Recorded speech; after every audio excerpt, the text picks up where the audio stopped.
Makes sense we're reviewing this 80s movie in a sweet 85 Chevy Camaro. Or just slouch down. Like, I am too tall for this guy. I'm not. Like, you're This is there we go. I'll do the review up here. It's bigger than when I owned that Geostorm, like, What? in high school. I love this car. It's like I told you outside, it's not the worst one of the series. But the movie does expressly tell us, though, that the third movie is the worst movie of any series. Oh my god, it did not say that. Yeah, don't you remember? Since it was 1983, they were talking about it right when they were leaving the theater from seeing Return of the Jedi. This movie has no right to say that about Return of the Jedi. Return of the Jedi is awesome. Yeah, like they're having like the worst Star Wars arguments I've ever heard. Like, it's like, oh man, like I still think Empire Strikes Back was way better. It's like, yeah, but you gotta respect like the first one. That's where it all started. Fucking Sophie Turner walked around like, well, I think we can all agree though, the third film is always the worst. It's like I believe that's supposed to be a slight at X-Men 3, but since this is like the third part, but yeah, this is the third of this trilogy so far. So and this is definitely the weakest of the three so far.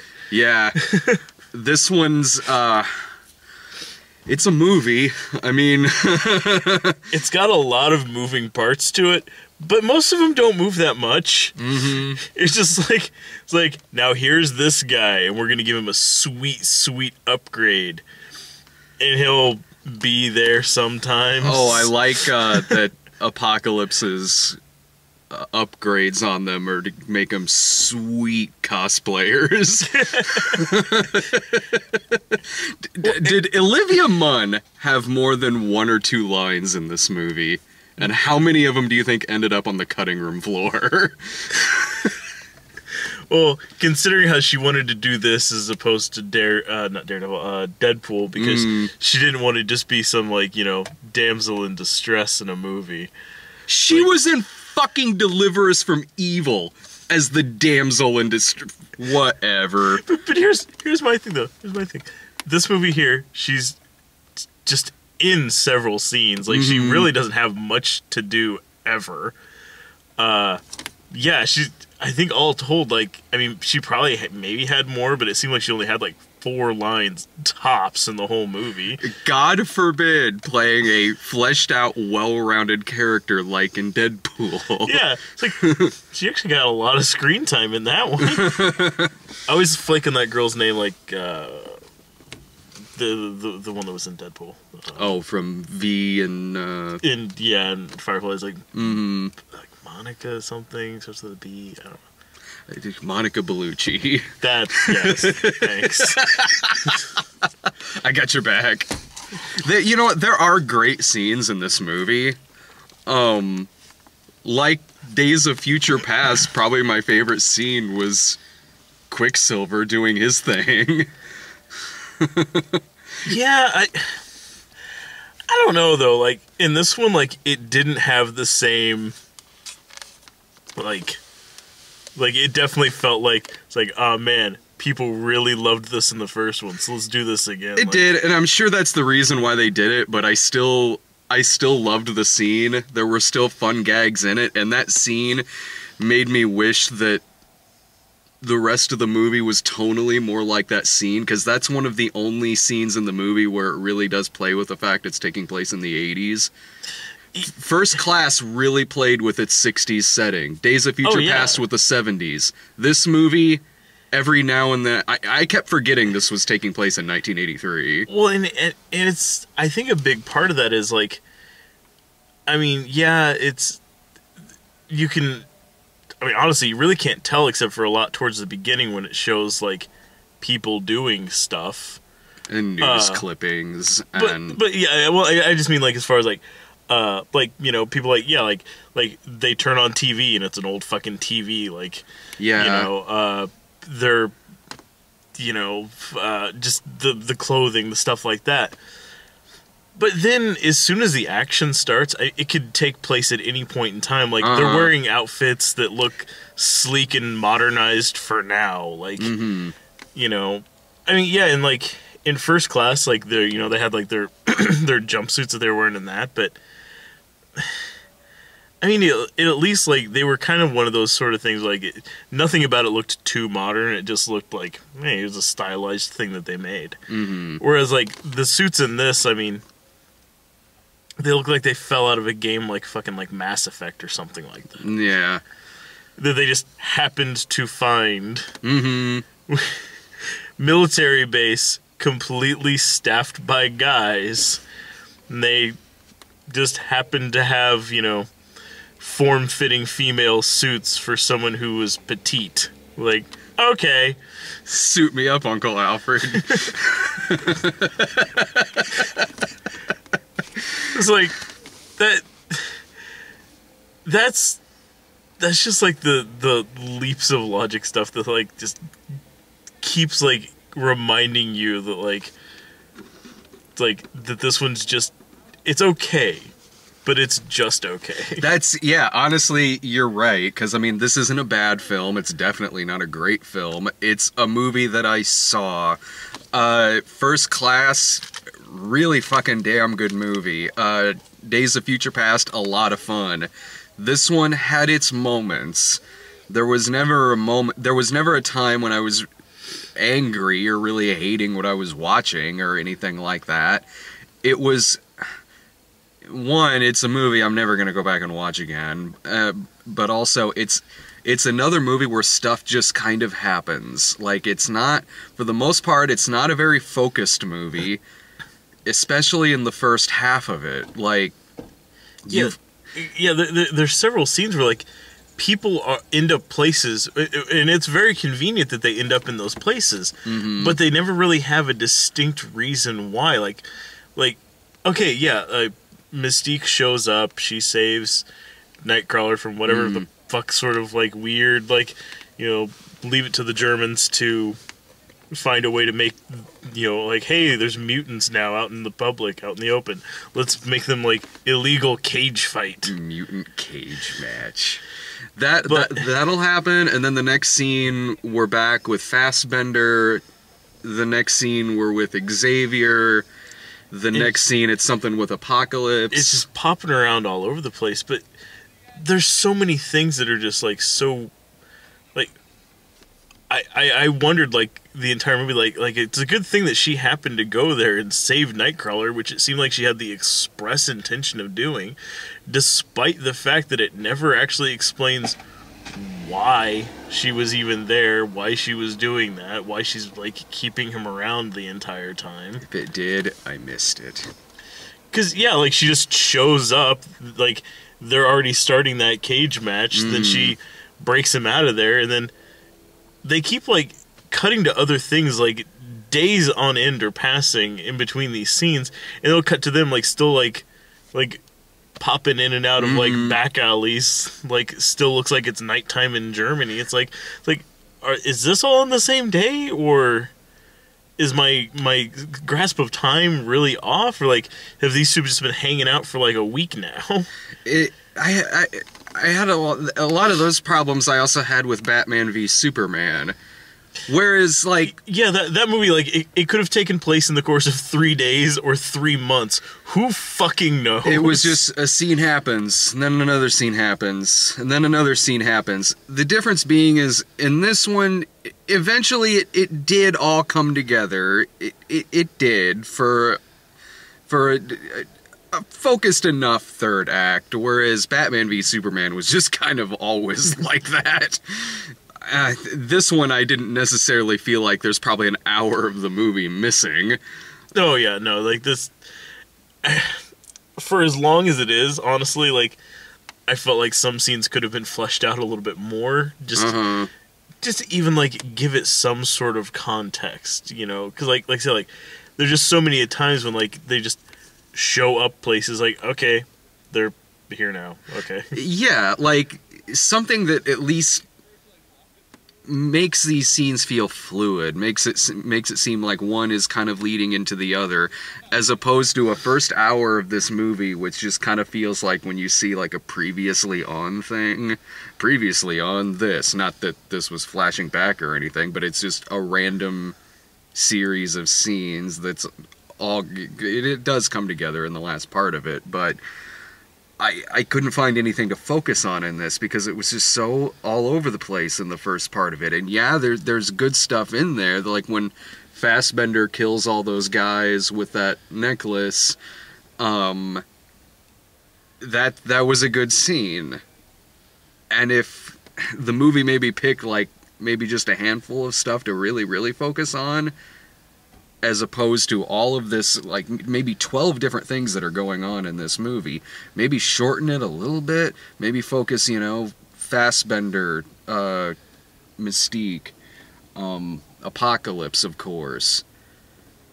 As opposed to, it's just kind of all of these sequences that are just racing towards the last act of the movie. Yeah, because I mean, it that's one thing I will say about it. Like, it never drops pace. Like, it keeps fucking moving towards the inevitable conclusion of the film. Like, it never like feels like it's stalling out somewhere. No, I mean, I can't say that I was bored a lot during it. There is usually something going on in the film.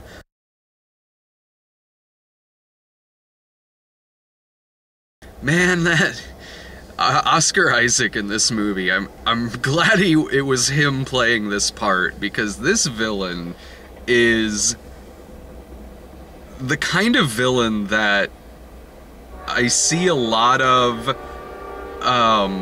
when I'm watching something like Star Odyssey or Star Crash, some like B-movie Italian Star Wars ripoff where it's just villain man who wants to bring the world at its knees and take over, and his plan, destroy humanity. What's your next step?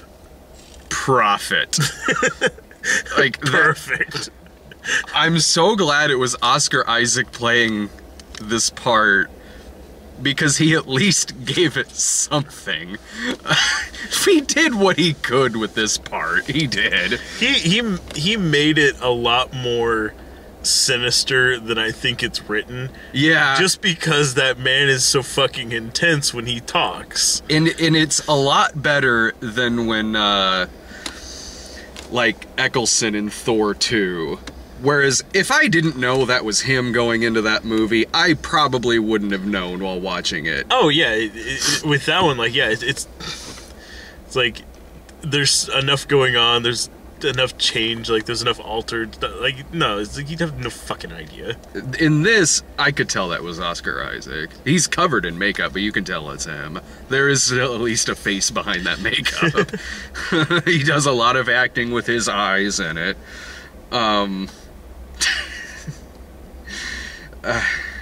And there's a lot of course, destruction in the last act and everything. Eric, I'm so glad you helped us after you previously helped level this fucking city. Yeah, I was gonna say, like, okay, yeah, no, he had a change of heart, decided to help out. He did. But, it kind of seems like the world's probably going to be kind of fucked. Like, the amount of destruction that he was able to level on the world as a whole. I'm kind of thinking that's, it's not going to be the 5 seconds it took them to put the mansion back together. That was very nice of them. Fuck super heroics. You should just get a job as, like, general contractors, man. We make fucking bank. You know what? I did really appreciate the kills in this movie. They weren't bad. There was some carnage in this movie. There's a few of those that are wildly graphic. Yeah, there are decapitations, necklaces going through people's heads, people turned into concrete, people just fucking smashed and crushed left and right. Like, Wolverine, in his minute or two of screen time, probably slices about 200 fucking people. Yeah, he was shooting for one of those fucking like 80s like Rambo kill counts. Yeah. And he's only in the movie for like one fucking part. Uh-huh. I don't think he has any lines, I don't think, other than just kind of growling. And did he say anything in this? I don't think he did. Yeah, which is like one or two less lines than Olivia Munn had, who's in way more of the movie than he is. Oh, I like, too, that the final shot of the movie is in the trailer. The door is closing on Professor X.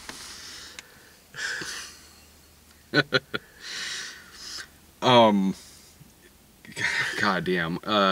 I know I'm probably forgetting a lot of things about this movie, but the movie did just kind of come and go. Oh, you know, I did appreciate... Allison and I talked a little bit about this in Angry Birds. One of the birds in that is basically like Quicksilver. There's scenes in that movie that are straight out of like Days of Future Past in terms of this bird. And we mentioned, like, because of that bird in that movie, this conflict should be over with really fast. Like, that bird is, like, their best asset, and they hardly use him. Like, he could have gotten their eggs back in, like, 5 seconds. And so much of that movie would have been way shorter if they just sent, like, this fucking, at the speed of light bird to just kind of do their shit. In this, they're smart with how they use Quicksilver in this, because he comes in and does what you would expect someone with that power to do in a given moment when he's not being held captive or anything like that. And when he's fighting Apocalypse, he is restrained. They do restrain him. He like melts his foot into some concrete or some shit. Well, like, breaks his other leg. And breaks his other leg, which, yeah, that was good writing on their part. Otherwise, like, this would be a very short movie. Or a short fight scene, anyway. It's not a short movie. It's 2.5 hours long. But yeah, like, they keep finding ways to, like, hold him back for everybody else's sake. Mm-hmm. Which, yeah, I mean, it helps, because then it's not like, okay, well, this guy can do that, then why doesn't he just Then why doesn't he do that? Why isn't this a much shorter movie? No, like, they put him in situations where it's like, okay, yeah, I guess he can't get out of this. I guess the other people have to do stuff now. And I suppose the movie should be a full-length feature. But that was one of those things, though, like, whenever they were dividing up team-wise to go, like, do stuff. Mm-hmm. You know, it's like, oh, Quicksilver needs to go so he can, like, run through all this stuff so they can get close enough to Magneto. It's like, or there's a guy who could literally just fucking, like, bat his eyelashes and you guys are up there. I mean, it's like, he could have done that a lot easier. Meanwhile, the other team is like, okay, now you guys wander around the streets until you can find a way into that thing. Like, or you could send the guy who can run really fast, who could just already be inside and back. I mean, he's really tired. He's ran like 12 miles already in the past 5 seconds. He needs a breather. Get him a glass of water. Get him some carbs. Besides, it seems like, for whatever reason, he just instantly knows where to go when things are going on. Because, like, his first time going there to the school, like, as soon as he shows up, like, there's not even really any indication that, like, there's been an explosion yet. I mean, at least not from his perspective. He just knows. The bees told him. The 3D bees. So, yeah, he just instantly decides to, like, run in there, goes all through the place into, like, their secure sub-basement and starts grabbing people from, like, the epicenter of the blast. It's like, wow, it's really good that he knew that was happening and that there were people down there. I was thankful for that, because, again, easily my favorite scene in the movie. And I just like Evan Peters. He's really good in this role. Any kind of light comedy or anything like that in this movie, it came from him. He was really entertaining in this. Yeah, because a lot of people were taking this movie too seriously. It seemed like, but then performance-wise, because like the guy that plays like, I forget who it is off the top of my head. The guy that plays Cyclops in this. Oh, yeah, I can't like, remember. He spends almost the entire movie with this expression on his face. That's because Cyclops in these movies has never been an interesting character. Which sucks because he's such an interesting character in the books. He's one of my favorite X-Men. I mean, he's more interesting in this than in some of the other movies, but at the end of the day, this is still one of these movies and he's still Cyclops. At least in this, there's a little bit of backstory to him. There was maybe the illest placed Stan Lee cameo in any of these movies. Yeah. That one felt a bit odd. Because this is a pretty serious scene that is in. Like, it's when all of these nukes are going off. It's really dramatic. Like, it's intense. Yeah, no one has any idea yet, like, what's going on with them. Just suddenly, like, everyone's payloads are going up. And Beethoven is playing on the soundtrack. It's fucking, like, the height of the Cold War, like... It's like shit, like... Yeah, this is some day after shit, you know? And then, so it's showing people's reactions to these nukes, these bombs being launched. There's, like, moms in the streets, like, pulling their kids close to them, like... It's like, well, we're about to get fucking vaporized. So it's a dramatic, suspenseful scene, and one of the people that it's showing the reactions to is Stan Lee. Way to take me out of the movie in this pretty serious part. Yeah.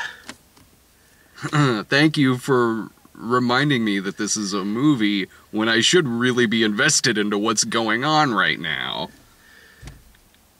Well, and especially considering, like, any other Marvel film that he's had a cameo in, it's always been something kind of just... you know, odd. Yeah. It's like, whether it's like him in like Guardians of the Galaxy, like, you know, hitting on girls, or like in the strip club in Deadpool, getting mistaken for Hugh Hefner in Iron Man, you know, stuff like that. Like, it's always something like silly. Yeah. Especially his extended cameo in Big Hero 6. Oh, I didn't see that one. But then there's this one, and it's like this somber fucking moment. You know, it's like, it's just... that caused the audience to laugh. Yeah. In a scene where the audience really shouldn't be laughing. Because, like, it shows him and, like, this, like, older woman, like, you know, they're just an elderly couple. And they're, like, holding each other close, and then, like, you know, it, like, does, like, a zoom in on, like, his sunglasses, and you can just see, like, these fucking, like, missiles, you know, coming out of the silos, like, reflected in his sunglasses. It's like, yeah, like, that would have a lot of weight to it if it was literally anyone else in the world standing there but Stan Lee. It's like, it would have made more sense if, like, it had been something stupid, like, whenever they were, like, at the fucking mall, like... Yeah, you know, coming out of Star Wars or some... Yeah, Return of the Jedi. You know, just have him throw some line out or something, like, at that scene. Like, that would have fit in so much better. But, yeah, as it was, like, yeah, like you said, like, it kind of, like, the one, like, you know, like... impactful, like, dramatic scene that they had, like... So we all know you can't just launch the nukes into space. You need to get them in a giant net, you swing it around, you launch that shit into the sun. Throw it into the sun, that's how you get rid of things. Yeah! See, my thing is, like, this is gonna be a huge fucking problem at some point. It's like, ah, man, like... It's like, we just launched our new cable network. We just shot the satellite up there. We gotta have this thing going. Hits a fucking armed warhead that was shot into space. Like, picture the... Oh, man, did we just hit Sputnik? Picture the movie Gravity, except it wasn't like a fucking satellite that broke up into the ship. It's just a fucking orbiting wave of warheads surrounding the globe now. I always wanted to see Gravity crossed with Special Bulletin. It's just this fucking densely populated minefield around the Earth now. Like, it's like, okay, it's mid-'80s. I mean, I guess, like, because when was the Challenger? 86? Yeah. Well, we just saved their lives. What the fuck are they gonna go do? Weave in between them? Not that shit. Space race is done. There's nothing else up there. Way to retcon the Challenger movie. That's why you launch that shit into the sun. Superman had it right. Another superhero fight that I liked way better than the one in this one. Man, you don't get much better than Nuclear Man pounding Superman into the moon. The goddamn fight with that fucking elephant. When he rips the elevator out of the building, flies it into space.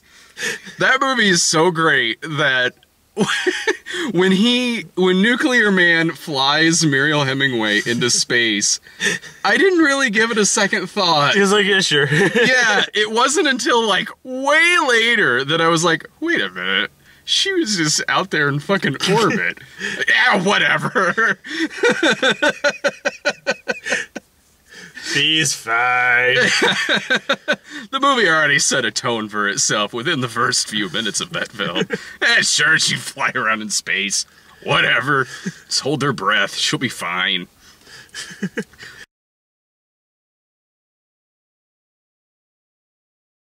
The big superhero battle at the end of this one, not nearly as good as the one in Civil War.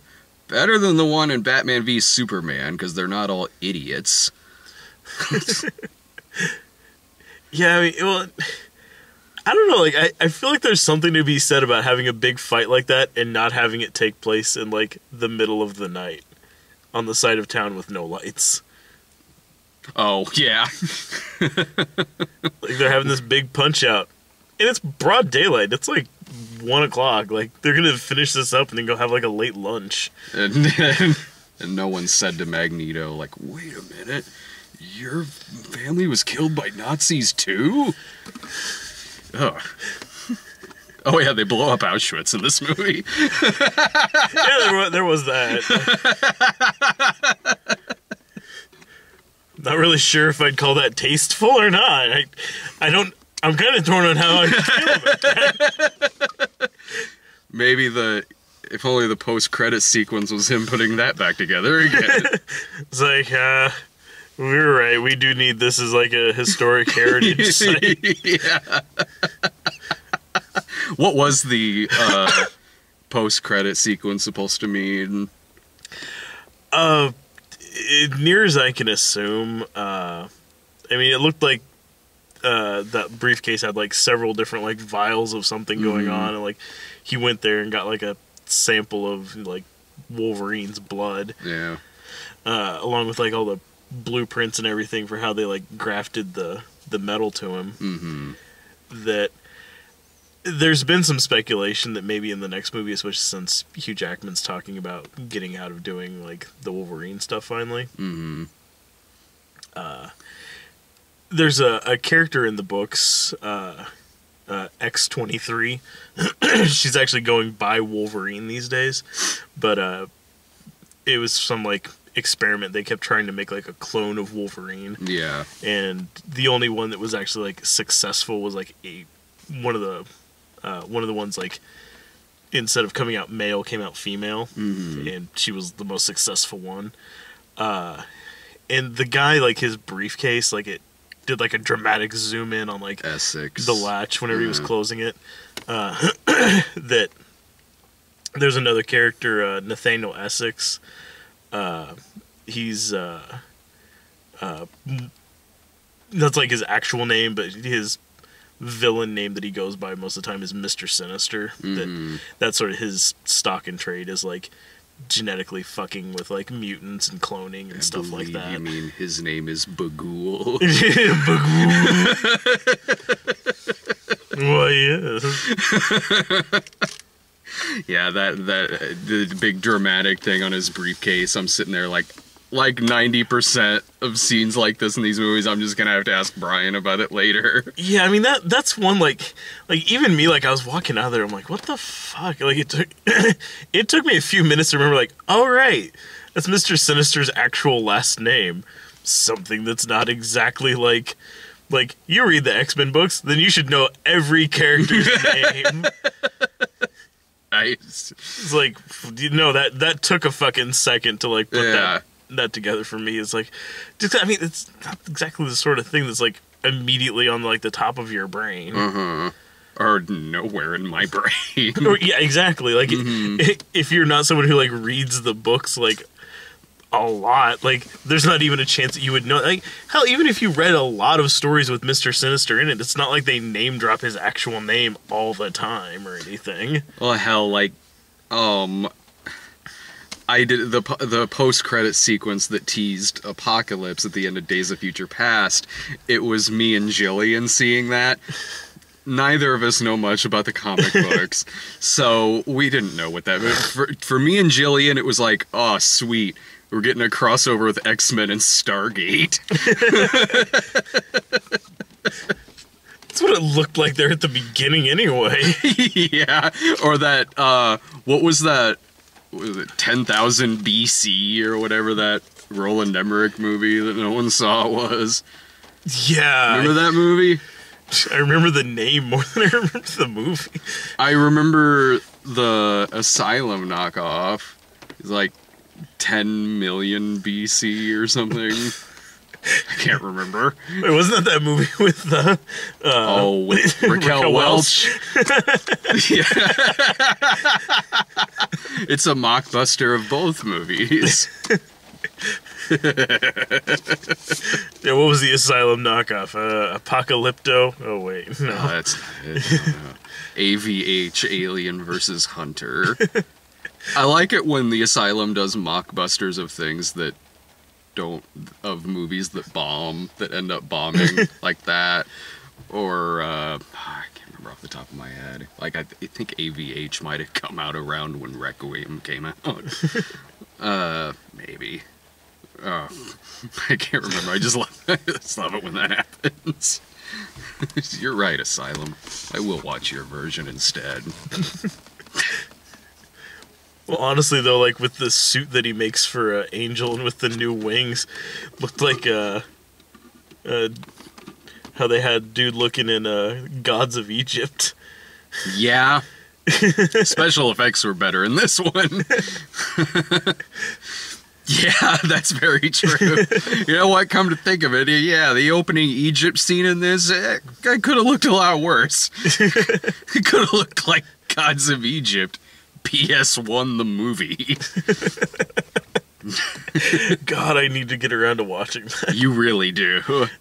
Yeah, that was a treat. That was exactly what Sarah and I thought it was gonna be.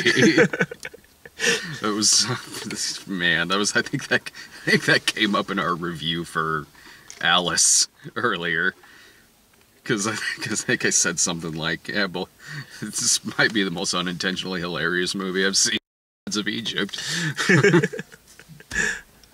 I did laugh more in Alice Through the Looking Glass than I did at this. Difference being, I wasn't supposed to laugh in Alice, and the scenes I laughed in this were the scenes I was supposed to laugh at. Well, nuclear war is no laughing matter. It's hilarious. Don't you remember Whoops Apocalypse? The days where Michael Richards... Nope. You don't remember that? No. You might remember this scene. It's the one where Michael Richards appeared in blackface. Okay, well, that sounds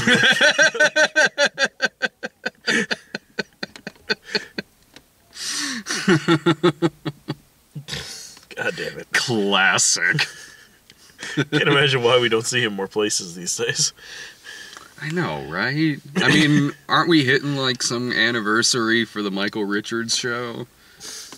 All 8 episodes on YouTube. All you need to do is turn on any TV station around 4 or 5 o'clock. You could probably get yourself some Seinfeld reruns. It's like that experiment that they were running in, what was it, PCU, where it's like at any point in time during the day you can turn on any channel and probably catch a movie with Dennis Hopper. This is very true. It's Wednesday. That means Boiling Point's on. Yes. It's on ABC Family. Blue Velvet. All right. I want to see how Family Television edits this movie. It really will be like an episode of the Hardy Boys. Man, that's not even a channel anymore. Oh, was it Freeform now or some shit? I have to keep reminding myself that whenever I see that logo, it's like, oh yeah, this is coming out this fall on Freeform. I was like, the fuck is that? At least I didn't go like way dated and be like, you know how like when you're flipping channels and you end up on PAX TV. Oh my god, I forgot about that one. That network sucked. It's like PureFlix, the channel. I will say though, I do miss UPN. Yeah, me too. I can only hope whenever they do the next X-Men movie and it takes place in the 90s that somebody's watching Moesha. I hope the next one takes place in the 90s, and I hope they play with it a lot more. Man, that might be the biggest disappointment for me about this movie, is that it really just didn't do much at all with its setting. Yeah, like I say, like it take away a couple key things, and there's nothing actually tying it to it being the 80s. I mean, hell, even like the way that most of them are dressed. Fucking hipsters. Quicksilver's wearing an Atari shirt. If this movie took place in the present, that same character would be wearing that same shirt. Yeah, I was gonna say, like I think at least one of us, I don't know who, owns that. I've got an Atari shirt. Yeah, like, yeah. I know I've seen like either you or Dave Irving. I've seen someone wear that shirt. Yeah. Or, you know, he's playing Miss Pac-Man in his room in one scene. He's wearing a sweet $6 million man shirt, though. Fuck, yeah. I want that shirt. Me too. I think I might have that shirt somewhere. It's right next to my Starsky and Hutch shirt. It's like if this took place in present day, I could see this same exact character playing Miss we could go to, like, Brewhouse right now and play Miss Pac-Man. Yeah, I was about to say, like, it's not that hard. We can find it somewhere. I've seen it recently. I've played it, like, within, like, the last year. Mm-hmm. But yeah, it's like the technology that they're using. It's like, you know, everything looks, I mean, vaguely kind of dated as far as like TVs and radios and stuff like that. But most of the countries that those scenes are taking place in always look dated. I mean, no offense, other countries, but like. Not all other countries. But no, like the scenes when they're showing you like the slums in Cairo, it's like, yeah, that place kind of looks shitty now. Like, sorry. You know, it's like, you know, or they're showing like you know, boats out in like the naval yard getting lifted up. Like, I'm sure that same boat from the 80s is probably still floating in the naval yard. Yeah, somewhere. It's like with Sonny Crockett's pet alligator in there. But it's so hard to like gauge any of that stuff. Like there's no real like it's not like anything was like yes, this. Except for like some of the students, like, you know, dressing like it's Blossom. But like I say, like half of that shit, like you'll probably see some fucking hipster wearing now. Like. If I had a members only jacket, I'd be wearing it right now. You got that sweet leisure suit. You still have that? Hell yes. Nice. But yeah, it's like a lot of that stuff is like, you know, it's like it doesn't really give much of a gauge on anything. But those, like I said, like those flight suits they were wearing, very modern looking, or like, you know, the underneath like sub basement there. Of the mansion, looking all fresh and brushed chrome and looking like it's, you know, out of a like the insides of a fucking iPod. Yeah. You know, it's like that looks the same as whenever they started making these movies in like when did the first one come out? Like late 90s? I don't think 2000. It was 2000. Was it 2000? I think it was 2000. Yeah, I think so. I think I was working at the movie theater at the time. So I mean, it's looking that way now, but it's supposed to be like the fucking 80s, like that fucking like insane plane that they were flying around in. It's like nothing about this remotely says that it's the 80s to me. I honestly kept waiting for one of them to be like, fuck. Like, well, here, let me try calling the professor. Boop, boop, boop. Just remind me, like, I just want to go home and watch, like, get caught up on the Americans. It's like, just nothing about it. Like I said, like, with the exception of, like, some really sweet-ass suits. Oh, yeah, Xavier was wearing some, he was wearing some Vice stuff. He was wearing everything except for like rattan shoes. Yeah, he was pulling that off. He was really pulling that off. Oh, it's flashing us the memory card. Oh, you should have worn that leisure suit to go see the Nice Guys last week. God, I didn't even think of that. I don't have one. I had to bust out the old Dumb and Dumber outfit because it's the only other suit I have. With those suits that the Ryan Gosling was wearing, it's like, you would have fit in with him. Yeah, exactly. It's a purple suit. No, it's burgundy. I would say for this, if you're a fan of the series, I would say I like a lot of them in the series, not all of them, but a lot of them. This, I don't know, you'd obviously want to see it in the theater if you've seen all the other ones, but I would say, like, wait for, like, a matinee or, like, cheaper tickets or something like that. Otherwise, if you're kind of torn, just wait to rent it. Yeah, honestly, kind of same here. Like, if you want to watch it, I mean, you're not.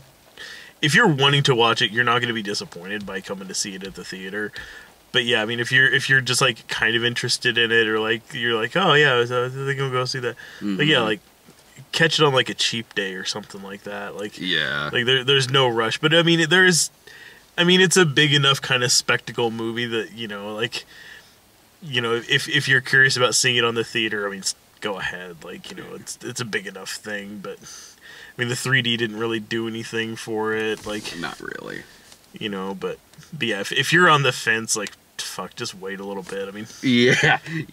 It'll be on DVD before you fucking know it. It won't be the worst comic book movie you've seen this year. If you've seen Batman... Yeah. V Superman, like, no, The movie just kind of is what it is. It's there, it begins, it ends, and it's all right. It not good, not great, not bad. Just it's a movie.